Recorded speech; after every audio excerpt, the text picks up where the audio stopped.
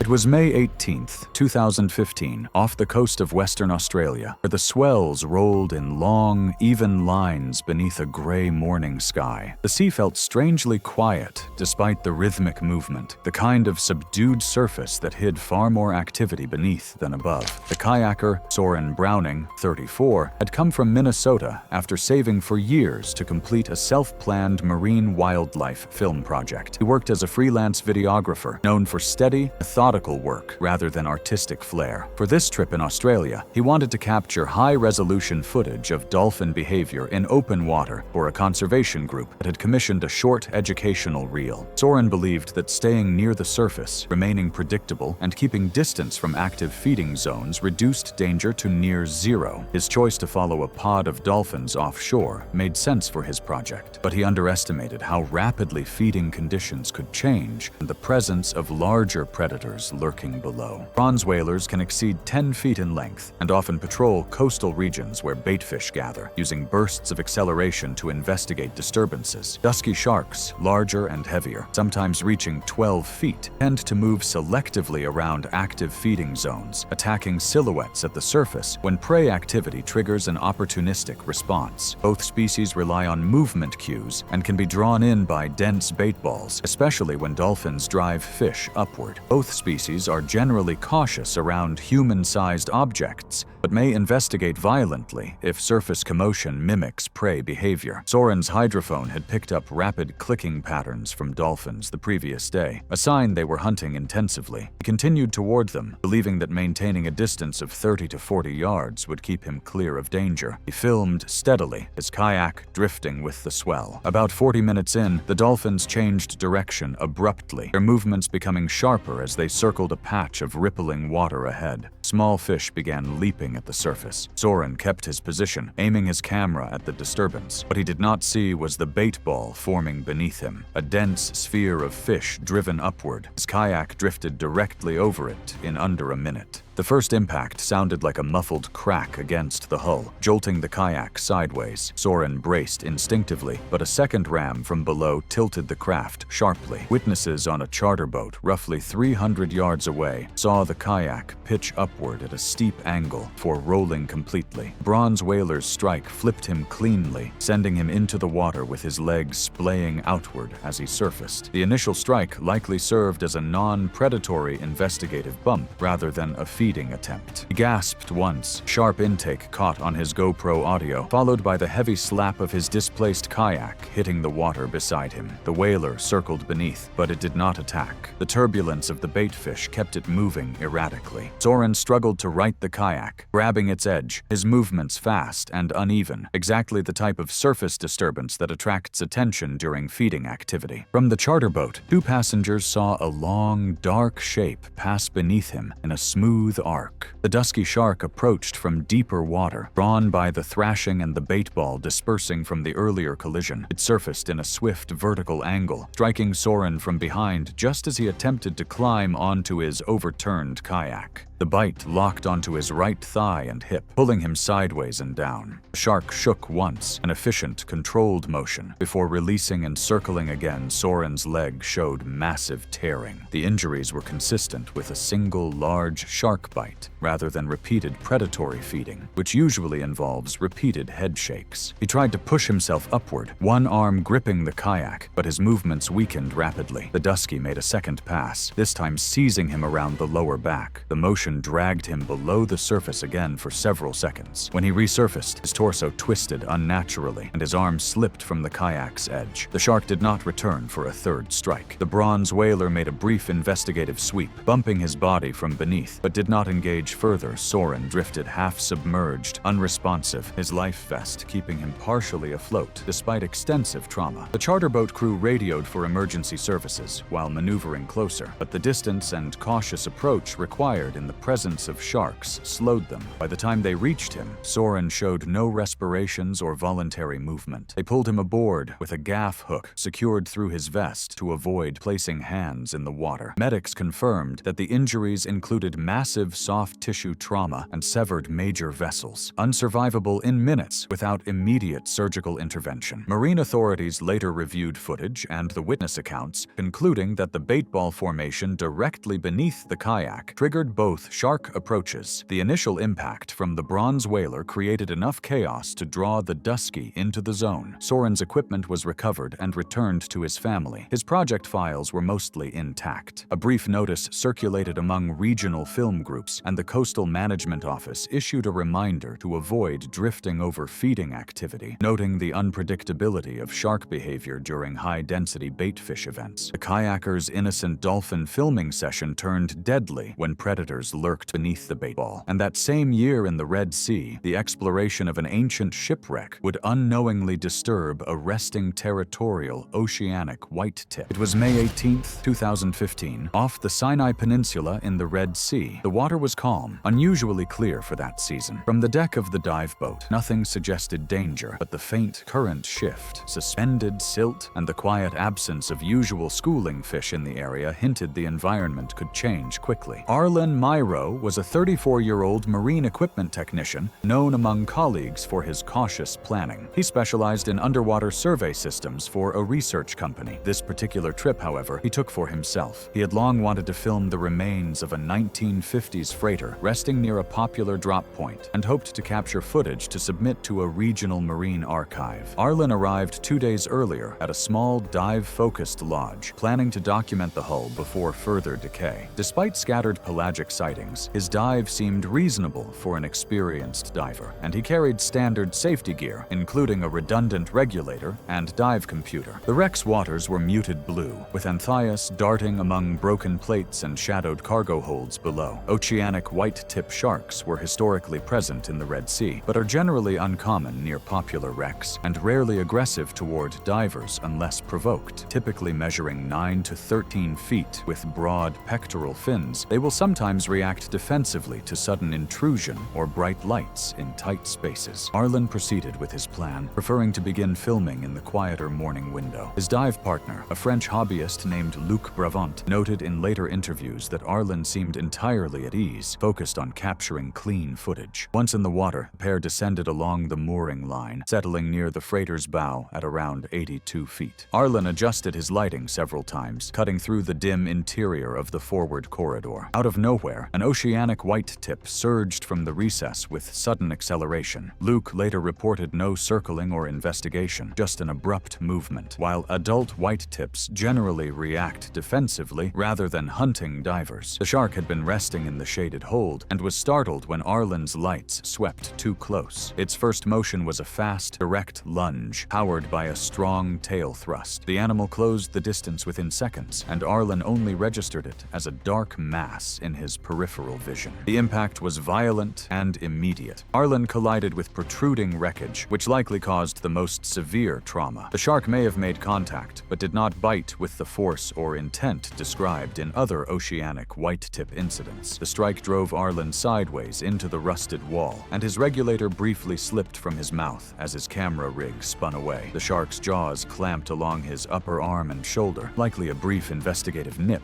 rather than a full clamp. Arlen attempted to bring his right hand to his inflator hose, but most tissue damage resulted from impact with jagged wreckage and secondary blunt trauma. The water clouded within seconds. Luke moved toward him, but hesitated when the shark released and circled tightly, its broad fins cutting slow arcs. The animal bumped Arlen's sinking body once more, nudging him downward before moving off into the gloom. Luke reached Arlen and tried to stabilize him, but the injury was grim. His regulator hung loose, and his left side was unresponsive. Luke secured the inflator and began a controlled ascent, pushing Arlen upward. At around 40 feet, he realized Arlen had no remaining muscle tension and was losing blood rapidly into the current. The crew hauled both men aboard. The captain radioed the nearest Coast Guard post within minutes. A patrol boat was already on routine sweep nearby and diverted toward them. The crew transferred Arlen aboard, where Coast Guard medics performed a rapid assessment, but the trauma was already fatal. Post-mortem analysis would likely show blunt force trauma and lacerations consistent with wreck entanglement. Authorities documented the equipment, Arlen's camera rig, and the torn section of his wetsuit. The footage from his camera showed only the last stable seconds before the strike. Quiet corridor, the faint motion of silt, and then a rapidly approaching blur before the image collapsed. His family requested the video not be released. His body was flown home within the week. A brief memorial was held by his company, attended by technicians who had worked with him for years.